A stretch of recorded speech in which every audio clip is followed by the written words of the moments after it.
Good morning all of you. కోరికలను తీర్చిన దేవుడివయ్యా ఓ శివయ్య.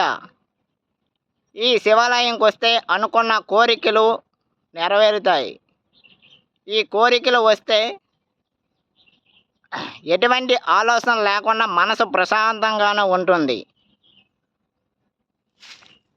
ఇలా ఉంటే ఎటువంటి ఆలోచన లేకుండా ఈ గుడికి వస్తే మనసు ప్రశాంతమైనటువంటి ఆలోచన పద్ధతి అనేటువంటిది ఈ గుడికి ఆ శివయ్యే నేర్పిస్తాడు.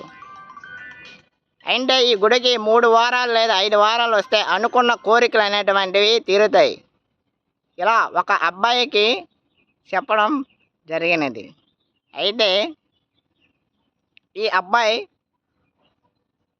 3 వారాలు లేదా 5 వారాలు రావడం వల్ల నరదోషాలు దిష్టి దోషాలు తొలగిపోయి అనుకున్న కోరికలు కూడా నెరవేరుస్తాయి. ఈ videos subscribe and like and share comment చేయండి.